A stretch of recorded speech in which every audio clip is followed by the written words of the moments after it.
Hello दोस्तों, एक बार फिर से आप सभी का बहुत बहुत स्वागत करता हूं आपके अपने चैनल हाईफाई स्टडी में। दोस्तों आज की जो वीडियो है वो आप सभी के बहुविकल्पी क्वेश्चनों से रिलेटेड है, यानी कि वर्तमान भारतीय समाज में प्रारंभिक शिक्षा का फर्स्ट चैप्टर तो आपका कंप्लीट हो ही गया। साथ में सेकंड चैप्टर के जितने भी आपके बहुविकल्पी क्वेश्चन बनते हैं सारे के सारे इस वीडियो में देखेंगे। आप लोग भी साथ में आंसर को बताते चलिएगा, ठीक है। सभी साथी ध्यान देंगे, आंसर आप सभी भी साथ में बताते हुए चलिएगा। यहाँ पर कुछ इंपॉर्टेंट क्वेश्चन जो है फर्स्ट चैप्टर से बनते थे वो भी मैंने यहाँ पर इंक्लूड कर लिए हैं साथियों, ठीक है। तो वीडियो बहुत ही ज़्यादा इंपॉर्टेंट होने वाली है, छोटी सी वीडियो क्योंकि कम ही क्वेश्चन है। मैं सिर्फ और सिर्फ आपके सेकंड चैप्टर से रिलेटेड ही क्वेश्चन यहाँ पर लेकर के आया हूँ और बाकी चैप्टर के नहीं, क्योंकि मैं पहले आपको चैप्टर वाइज जितने भी बहुविकल्पी या तो लघुत्तरीय क्वेश्चन बनते हैं वो क्लियर कराऊंगा। साथ में देन हम लोग मिक्स करके करेंगे कि मतलब अच्छे से समझ में आएगा मिक्स करके कि किस चैप्टर से बनता था या फिर ये कहाँ से क्वेश्चन लिया गया था, ठीक है। तो इस वजह से सबसे पहले हम लोग को चैप्टर वाइज लेके चलेंगे, भले ही छोटी वीडियो हो, ठीक है। तो यहाँ पर सबसे पहला जो हमारा क्वेश्चन बनता है वो बनता है कि बौद्ध शिक्षा की व्यवस्था थी। बौद्ध शिक्षा की जो व्यवस्था थी वो बौद्ध मठों में थी, मकतब में थी या गुरुकुलों में थी या फिर इन सभी में। तो आप भी अपनी अपनी जल्दी से राय बताएं कि क्या हमारा राइट आंसर इसमें से हो जाएगा।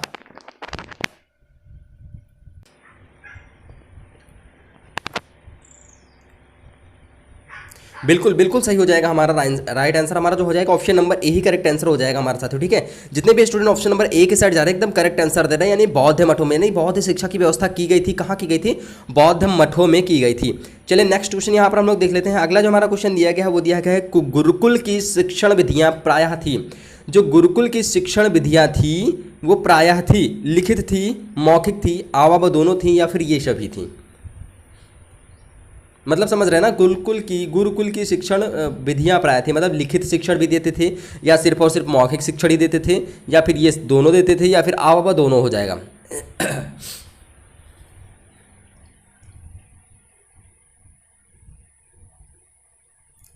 तो यहाँ पर हमारा जो सेकंड का जो हमारा राइट आंसर हो जाएगा वो हो जाएगा हमारा option number C correct answer हो जाएगा, ठीक है। ऑप्शन नंबर सी हो जाएगा, आ वा बा दोनों हो जाएगा, ठीक है। आ वा बा दोनों हो जाएगा। फिलहाल के लिए आज आपकी सुबह की 9 बजे की वीडियो आने वाली थी, लेकिन मेरा थोड़ा सा स्वास्थ्य खराब हो जाने की वजह से अभी कल लाइव आया, उसके बाद आज ही जैसे मैं सुबह सुबह उठा तुरंत मेरे इतनी तेज़ बुखार था, उसके बाद जुखाम बुखार दोनों आ गया और अभी आपको वॉइस भी थोड़ी सी मेरी चेंज लग रही होगी। और अभी मैं डॉक्टर के यहाँ गया, डॉक्टर से दवा ववा लेकर के थोड़ा सा आराम मिला, इस वजह से मैं आपके लिए ये वीडियो बना रहा हूँ, ठीक है। तो थोड़ा सा स्वास्थ्य की वजह से इस वजह से नहीं आ पाई वीडियो। तो यहाँ पर राइट आंसर हमारा हो जाएगा ऑप्शन आ व बा दोनों, यानी लिखित और मौखिक हो जाएगा दोनों, ठीक है। चलिए थर्ड नंबर हम यहाँ पर क्वेश्चन देख लेते हैं। थर्ड नंबर क्वेश्चन दिया गया है कि गुरुकुलों में शिक्षण सत्र का प्रारंभ होता था। गुरुकुलों में शिक्षण सत्र का प्रारंभ होता था श्रावण मास की पूर्णिमा को, पौष मास की पूर्णिमा को, आवाबा दोनों या फिर ये सभी।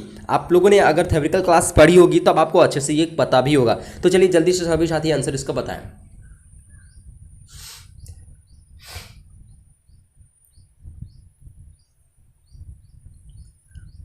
तो यहाँ पर बिल्कुल सही हो जाएगा, बिल्कुल सभी सही है, लगभग आंसर जो रहे हैं सभी लोग सही दे रहे हैं। Option number C correct answer हो जाएगा, यानी आवा बा दोनों हमारा करेक्ट आंसर हो जाएगा, ठीक है। चलिए फोर्थ नंबर हम लोग यहाँ पर क्वेश्चन देख लेते हैं। फोर्थ नंबर दिया गया कि मध्यकाल में प्रारंभिक शिक्षा के केंद्र थे। मध्यकाल में प्रारंभिक शिक्षा के केंद्र थे मदरसा, मकतब, गुरुकुल या इनमें से कोई नहीं। तो जल्दी से बताइए फोर्थ का राइट आंसर हमारा क्या हो जाएगा।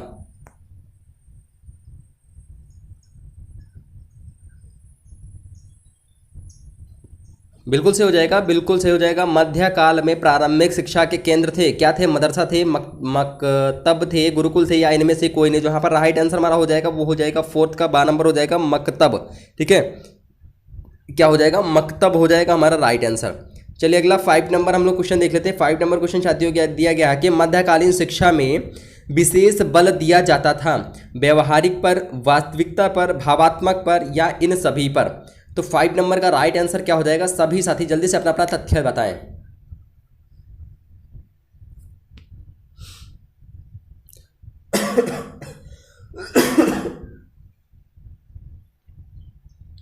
बिल्कुल सही हो जाएगा। 5 नंबर का जो हमारा राइट आंसर हो जाएगा वो हो जाएगा हमारा ऑप्शन नंबर ए हो जाएगा, व्यवहारिकता पर, ठीक है। मध्यकालीन शिक्षा में विशेष बल दिया जाता था, उसके व्यवहारिकता पर ज़्यादातर बल दिया जाता था, व्यवहारिक जीवन पर। अगला यहाँ पर क्वेश्चन हो जाएगा कि मोहम्मद साहब ज्ञान को मानते थे विष, धर्म, अमृत या इनमें से कोई नहीं। बहुत ही ज़्यादा इंपॉर्टेंट क्वेश्चन है साथियों, ये आप सभी के लिए बहुत ही ज़्यादा इंपॉर्टेंट क्वेश्चन है, पूछा भी बहुत ज़्यादा जाता है।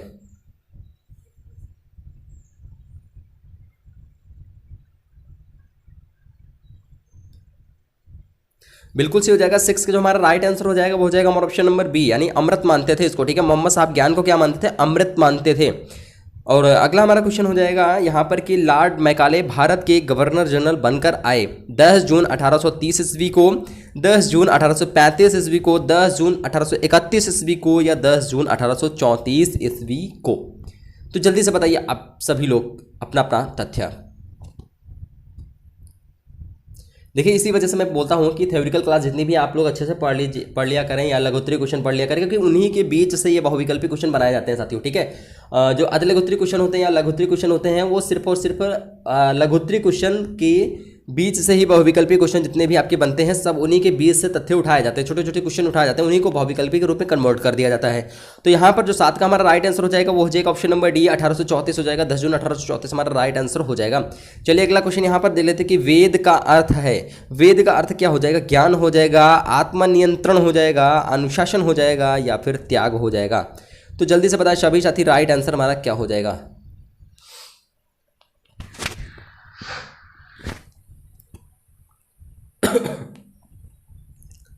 वेद का अर्थ है ज्ञान है, अनुशासन है, या फिर आत्मनियंत्रण है, या फिर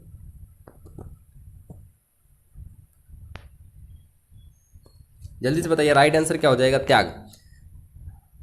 8 नंबर, वेरी गुड, 8 नंबर। यानी वेद का अर्थ है क्या है? ज्ञान है। Option number A correct answer. जो भी साथी दे रहे हैं उन सभी का आंसर एकदम करेक्ट हो जाएगा। अगला यहाँ पर क्वेश्चन साथियों देखते कि वैदिक काल में शिक्षा का माध्यम थी, शिक्षा की माध्यम थी क्या थी? तमिल भाषा थी, संस्कृत भाषा थी, ब्राह्मणी भाषा थी, या ब्रह्मी या पाली भाषा थी, या पाली ग्राफ कह सकते हैं आप लोग। तो जल्दी से बताइए 9 नंबर का हमारा राइट आंसर क्या हो जाएगा?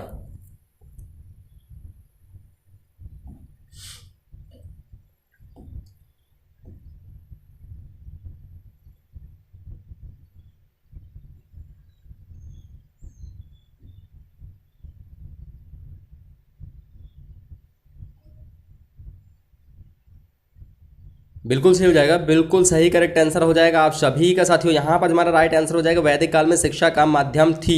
तो शिक्षा का माध्यम क्या थी? वो थी संस्कृत भाषा थी। ठीक है, सभी का आंसर एकदम करेक्ट है। ऑप्शन नंबर सी, 9 का सी करेक्ट आंसर हमारा हो जाएगा। चलिए नेक्स्ट क्वेश्चन यहाँ पर हम लोग देख लेते हैं कि वैदिक शिक्षा की प्रमुख शिक्षण विधि थी, या विधि है? वैदिक शिक्षा की प्रमुख शिक्षण विधि है प्रवचन विधि जिसे ब्राह्मण कहते हैं, या वाद विवाद विधि जिसे क्षत्रिय कहते हैं, या स्वाध्याय विधि वैश्य कहते हैं, या फिर ये सभी विधियां? तो जल्दी से बताइए 10th नंबर का हमारा राइट आंसर क्या हो जाएगा? यानी वैदिक शिक्षा की प्रमुख शिक्षण विधि है।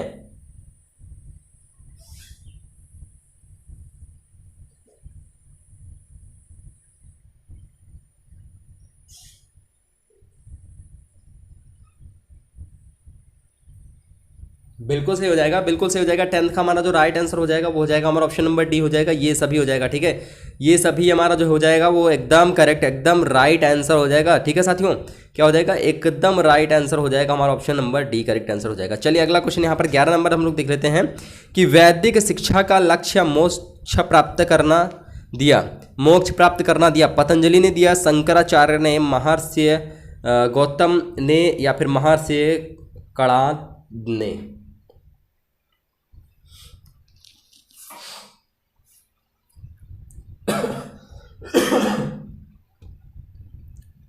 तो 11 नंबर का जल्दी से राइट आंसर आप सभी बताइए 11 नंबर का। यानी वैदिक शिक्षा का लक्ष्य मोक्ष प्राप्त करना दिया पतंजलि ने दिया था, या फिर शंकराचार्य ने, महर्षि गौतम ने, या महर्षि कणाद ने? जल्दी से बताइए। वेरी गुड, वेरी गुड, बहुत अच्छे। यहाँ पर जो हमारा राइट आंसर हो जाएगा वो हो जाएगा option number C correct answer हो जाएगा।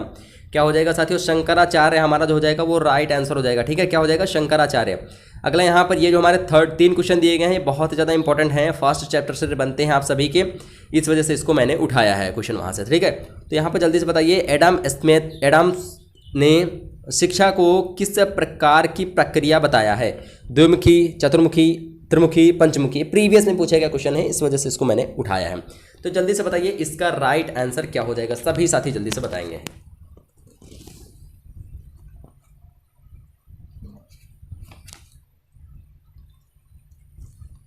Very good, very good. 10 का जो हमारा राइट आंसर हो जाएगा वो हो जाएगा द्विमुखी हो जाएगा साथियों, ठीक है। Option number A correct answer हो जाएगा द्विमुखी। चलिए अगला क्वेश्चन यहाँ पर देख लेते हैं। 11 नंबर दिया गया कि विद्या के द्वारा उत्पन्न होता है यश, कीर्ति, सत्यता या ये सभी।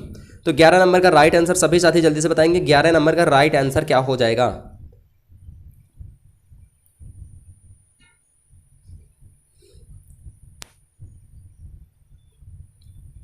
तो यहाँ पर 11 का राइट आंसर क्या हो जाएगा, बहुत अच्छे। 11 का बा करेक्ट आंसर हो जाएगा हमारा कीर्ति, यानी विद्या से, विद्या के द्वारा उत्पन्न होता है, कीर्ति उत्पन्न होती है। अगला और लास्ट क्वेश्चन हो जाएगा शिक्षा के उद्देश्यों के निर्धारण का मुख्य आधार है। मुख्य आधार क्या है, व्यक्ति है, समाज है, उपर्युक्त दोनों हैं या इनमें से कोई नहीं है। तो जल्दी से बताइए 12 नंबर का हमारा राइट आंसर क्या हो जाएगा। 12 नंबर और आज का लास्ट क्वेश्चन, ठीक है। तो जल्दी से सभी साथी, ये क्वेश्चन सभी का आंसर एकदम करेक्ट होना चाहिए।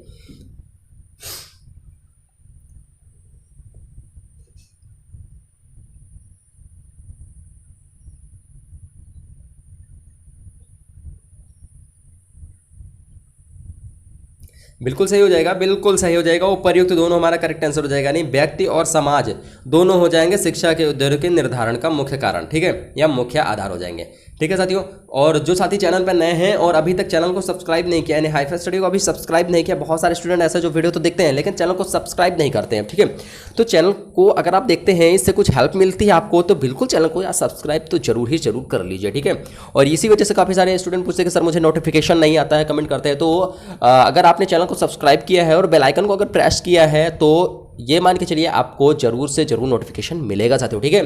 तो आज की वीडियो में बस इतना। तो मिलते हैं फिर से नए नेक्स्ट वीडियो के साथ, तब तक के लिए थैंक यू। जय हिंद, जय भारत, वंदे मातरम।